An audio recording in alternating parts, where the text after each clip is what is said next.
in real life. As they struggle to stay awake to keep him from coming into their dreams, they realize they must find out the truth behind Freddy Krueger or they'll die trying.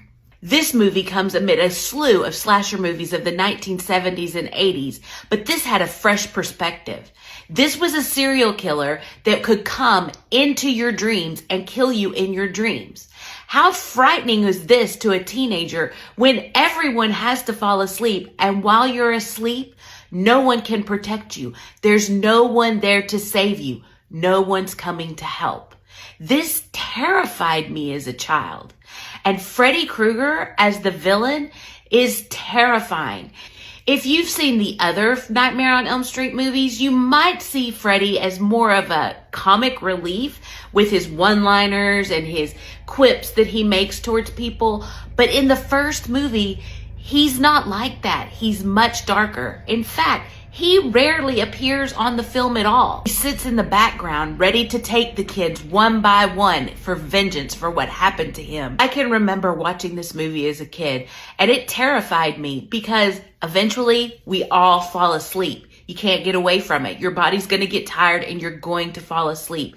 And that's when Freddy comes to you, when you're at your most vulnerable. So of course, as a child, this terrified me. Of course, when I watched it with my mother died laughing through the whole thing. She thought it was hilarious and she kept telling me, Holly, you know this cannot happen in real life.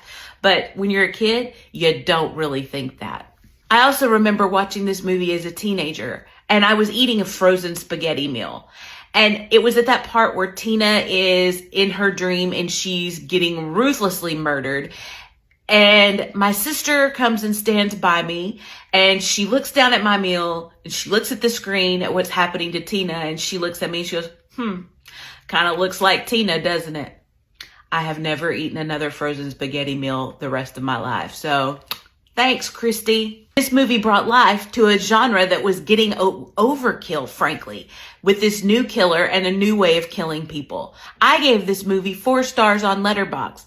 And I urge you to watch it. If you like slashers, this is a good slasher movie with a good amount of gore and a little bit of cheese, but that's to be expected. It's a 1980s movie. So I urge you to watch it.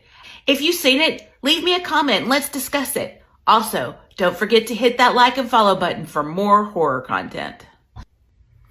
Welcome back to 50 for 50. This is the video series where I take one horror movie from each of the 50 years of my life and review it for you. Let's get started. Today is the 1984 movie, A Nightmare on